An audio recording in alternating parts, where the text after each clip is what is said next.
Thank you for that introduction. It's a custom in Canada to acknowledge the Indigenous land on which we reside. I'm located here in Ottawa, and I would like to acknowledge my presence on the traditional and unceded territory of the Algonquin Anishinaabe people. So thank you very much for the opportunity to discuss the Canadian Minerals and Metals Plan, or what we call the CMMP. This is really a policy framework that guides the evolution of the Canadian minerals and metals industry here in Canada. If you go to the next slide. So there are a few things that we'd like to go through today. First of all, how the plan itself came about, some of the key areas that we've been working on, and as well as some of the connections with Peru as well. So we'll go to the next slide. So first things off, what is the Canadian Minerals and Metals Plan? The CMMP is a pan-Canadian initiative that's resulted from extensive engagement and collaboration between both national and subnational governments, industry, Indigenous peoples, and others.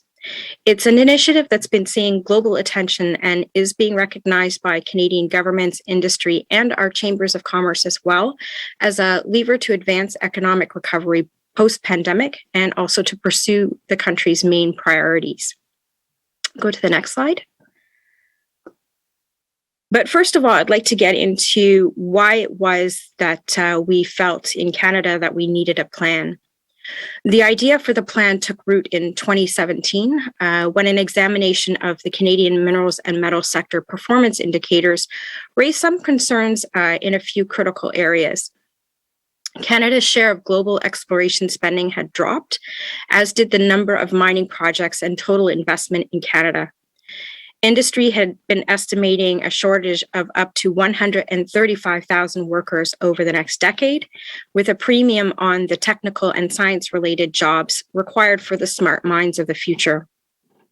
And the sector was facing a diversity challenge, with women, visible minorities, and Indigenous peoples being underrepresented in the mining workforce.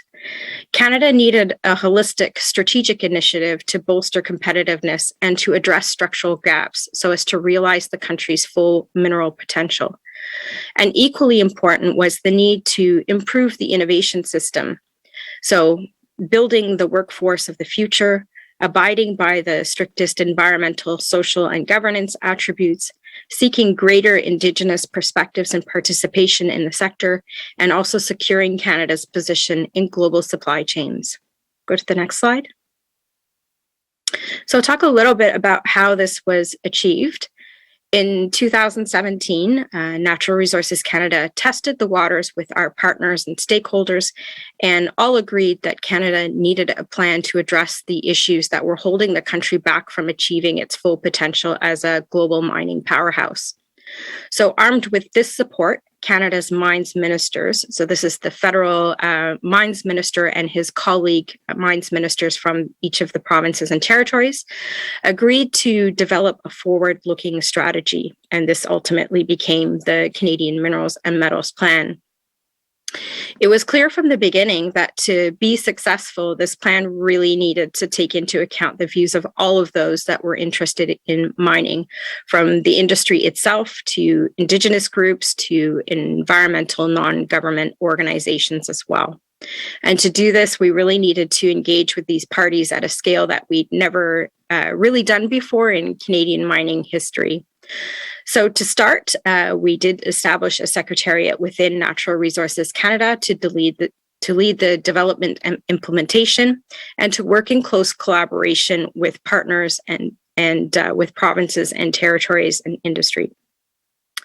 The first step was the creation of a discussion paper that served as the backbone of our engagement efforts and to guide a national conversation on mining that included 146 in-person engagements that covered every region of the country twice. More than 2,000 online entries were received on what the plan should include. And we had more than 30 companies and organizations take the time to provide official submissions with thoughtful input on the challenges and opportunities for the future. Indigenous peoples represent 12% of our mining labor force, and they're really an integral part of the industry here in Canada. And most of Canada's mines and exploration projects are located within 100 kilometers of an Indigenous community. So a series of bilateral discussions with national Indigenous leadership were held, and the Secretariat also hosted what we called the National Forum, and that included Indigenous representatives from communities, from organizations, and businesses from across the country. And this key event directly informed the chapter on Indigenous participation, but it also helped to underpin the entire plan. Beyond dedicated events, Indigenous perspectives contributed to nearly all of our discussions. Recognizing the importance of bringing the perspectives of the CMMP to other parts of the federal government, the Secretariat at Natural Resources Canada also established what we call the Federal Liaison Group. This includes more than 20 federal departments and agencies, including central agencies such as our Privy Council Office, our Treasury Board, and our Finance Department, as well as line departments like Environment and Climate Change, Crown Indigenous Relations and Northern Affairs, Employment and Social Development, Transportation, and Global Affairs, to name a few.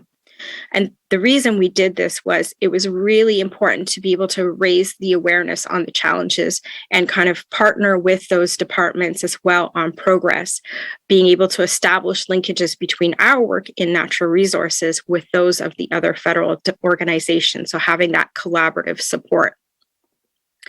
The Secretariat remained in close contact with industry as well by engaging in regular national and regional mining associations and also holding bilateral discussions with private companies and other stakeholders. This included environmental and non-governmental organizations as well. The Minister of Natural Resources, together with several provincial and territorial counterparts, then launched the CMMP in spring of 2019 at the Prospectors and Developers Association of Canada's conference, one of the world's largest mining events with over 25,000 participants per year. It was really recognized around the world for its scope and the level of ambition and the way that it was developed.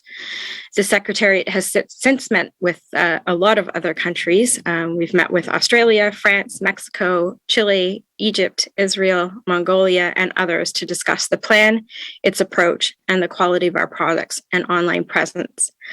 One thing about the CMMP is, yes, its main goal is to really drive the success of the Canadian industry, but it's also about making mining globally better. The CMMP is really meant to be a living document that evolves with the global economy and major trends. And so to ensure that the plan remains current and effective, we're rolling out what we call action plans. The first of these was delivered in March of 2020, 1 year after the CMMP was released.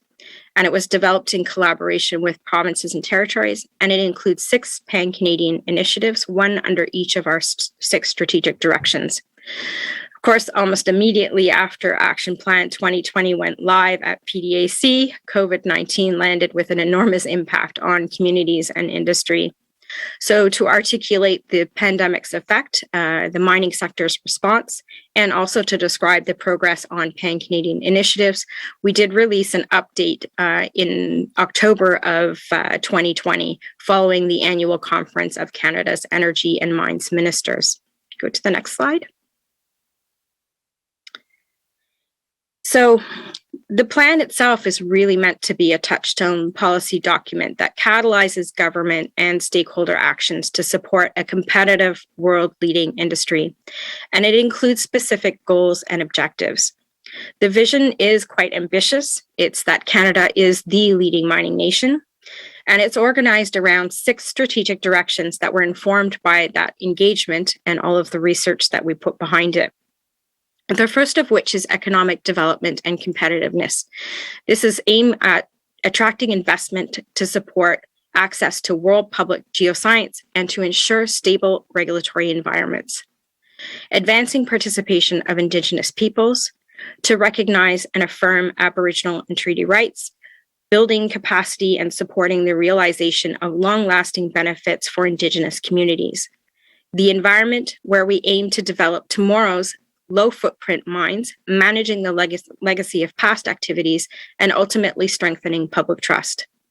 Science, technology, and innovation is key, as mining is increasingly high-tech and modern operations rely on robotics, artificial intelligence, big data, remote sensing, and other disruptive technologies. Communities' strategic direction really aims at increasing the understanding of long-lasting benefits and opportunities that accrue from sustainable mineral development projects, and also to diversify the workforce with more women and underrepresented groups. And finally, global leadership really draws that connection between the Canadian mining industry's hard-earned reputation for being sustainable, responsible, and having really strong ESG practices in countries around the world, and then translating this into prosperity for Canadians. If you go to the next slide. I'll quickly take you through the contents of our first action plan and the update and some of what we can expect in our upcoming Action Plan 2021, which we're planning to release in the coming months. Canada is developing a world-leading pan-Canadian geoscience strategy, which will be under our economic development and competitiveness strategic direction of the plan.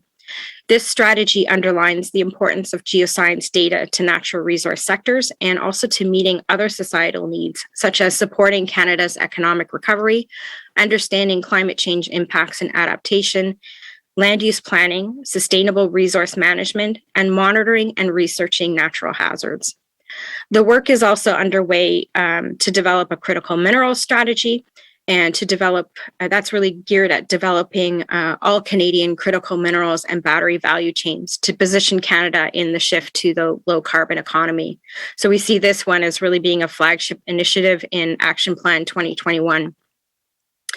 Building on the success of our first Indigenous procurement conference that we held in early 2020, we're really looking to continue to convene some conferences across the country in partnership with Indigenous business leaders to really encourage local business development and to be able to share those best practices from community leaders.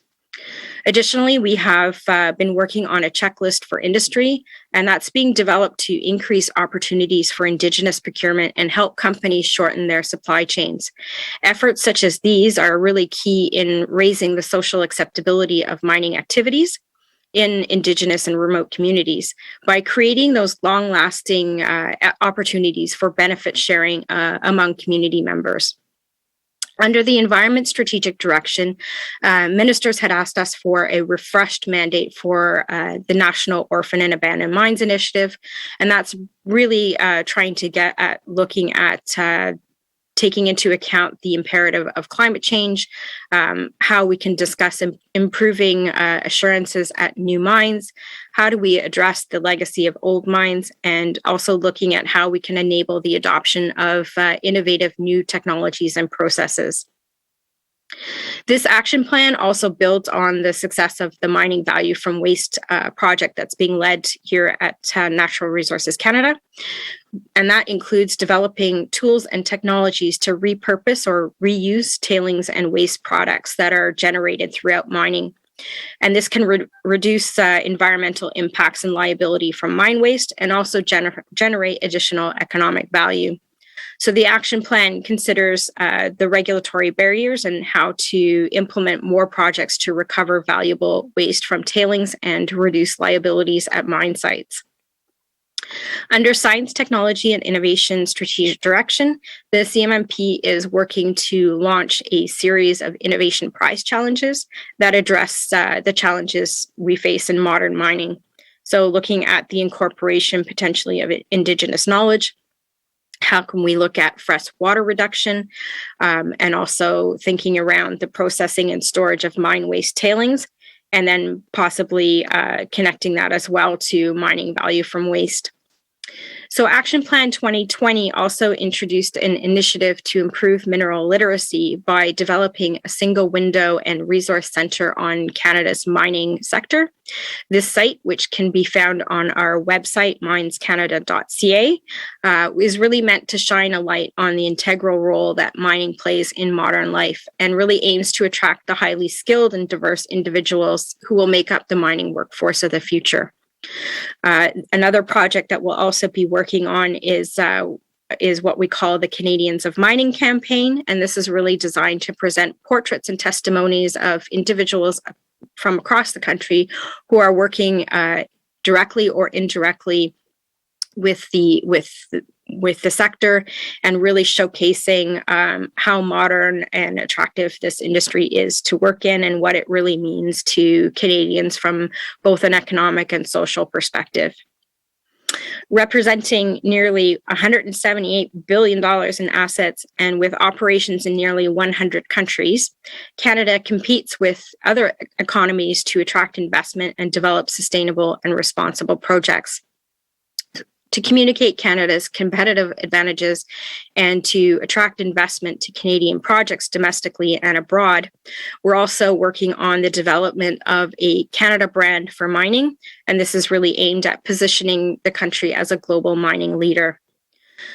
So it's one thing to work on a plan and get it started and rolling out, but it's really really important that we keep working on it and that we keep taking account of trends. So we'll have action plans that we'll be rolling out in fall of 2021. We'll have another one in 2022, and then we'll look to move to a 3-year cycle thereafter, just to ensure that we're keeping the momentum. And we're also working on performance metrics to assess how these actions and initiatives are influencing results.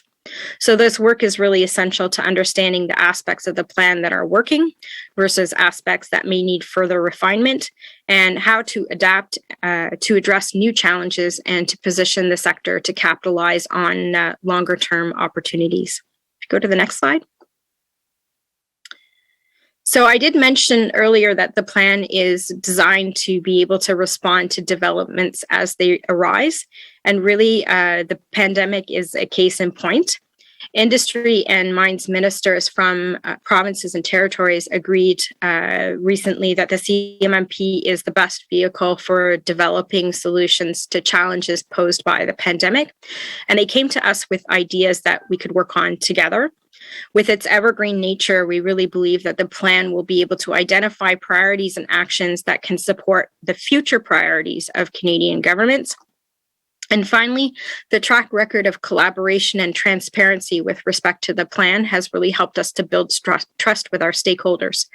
They know that our door is always open to accept ideas and possible actions, and they have been approaching the Secretariat to help make connections with others in the mining ecosystem and with other industries. And they continue to play the role, we at the Secretariat continue to play the role of honest broker by bringing parties together as well. And industry associations have been very strong supporters of the plan.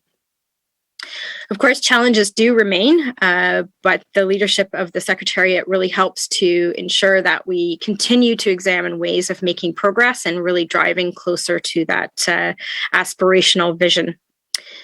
Go to the next slide. I'd now like to situate the CMMP in its wider context. So starting with an overview of the Canadian mineral and metals industry, its global mining presence, and also our ties with Peru.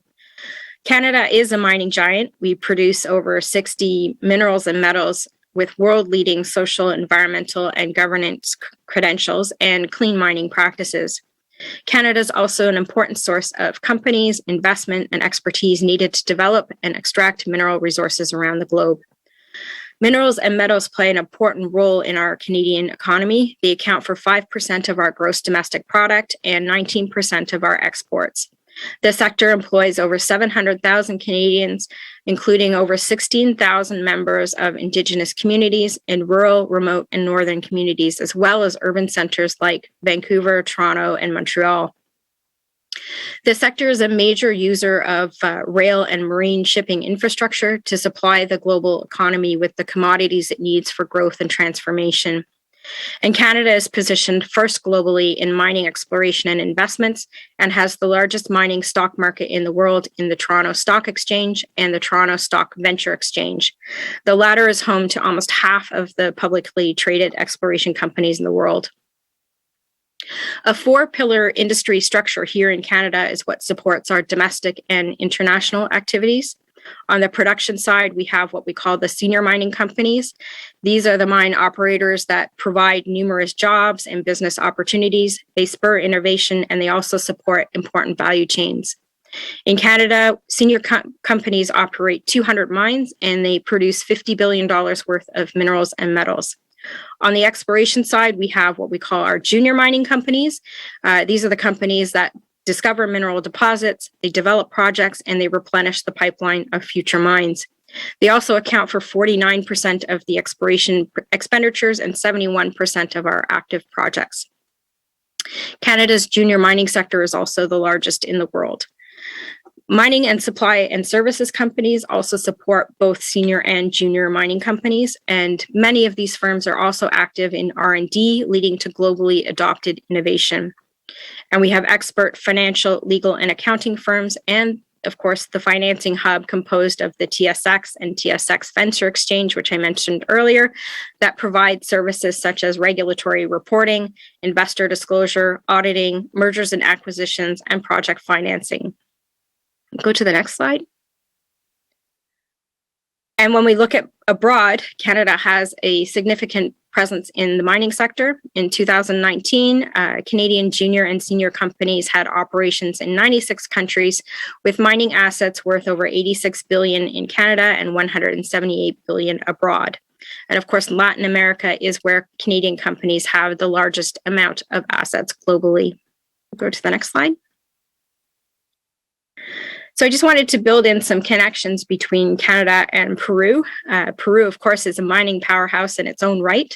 It's an attractive market for foreign investment, offering a stable economy, developed infrastructure, and strong mining industry. And there are currently 12 foreign mining projects with significant investments, and Canadian mining supply and services sector firms have high-tech solutions for automation, environmental and engineering services, geophysical instrumentation, and more. And Peru ranked 7th overall in Canadian mining assets abroad in Canada with $9.4 billion Canadian. And currently there are 57 Canadian exploration and mining companies with a presence in the country. And the Canada-Peru Free Trade Agreement provides that preferential market access and clear trading rules for Canadian exporters. We'll go to the next slide.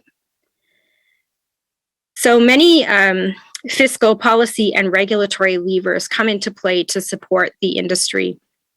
Since mineral rights generally belong to the 13 unique provincial and territorial governments, Canada does not have one national mining code. So both federal and provincial territorial levels of government have responsibilities which may or may not be shared. So to give you some examples of federal responsibilities, these include national level geoscience, nuclear energy, explosives, international trade and market access, and navigable waters.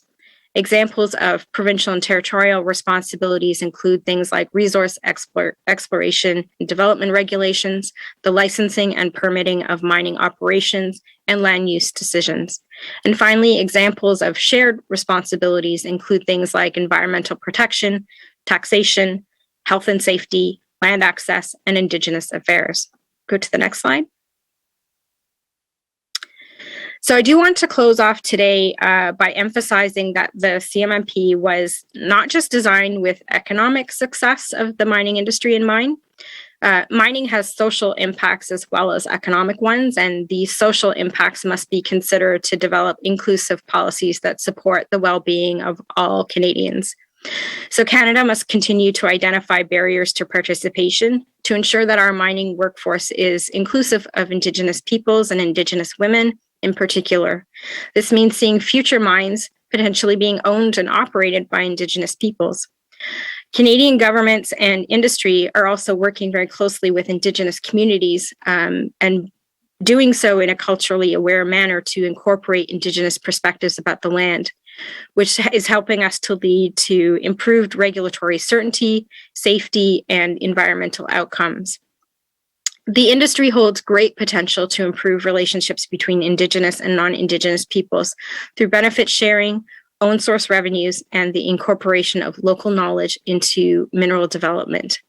And to support mutually beneficial relationships, mining companies and Indigenous communities are increasingly negotiating impact and benefit agreements that can include provisions on economic and business opportunities, training and mentorship, environmental and cultural protections. So gaining a social license to operate requires ongoing and effective communication with communities. We'll continue to work with our partners, including national Indigenous organizations and community leaders, to ensure that mineral development helps to realize long-term sustainable socioeconomic benefits that support communities and sustainable mineral development projects. So thank you very much for your attention today, and I'm really pleased to have been able to present.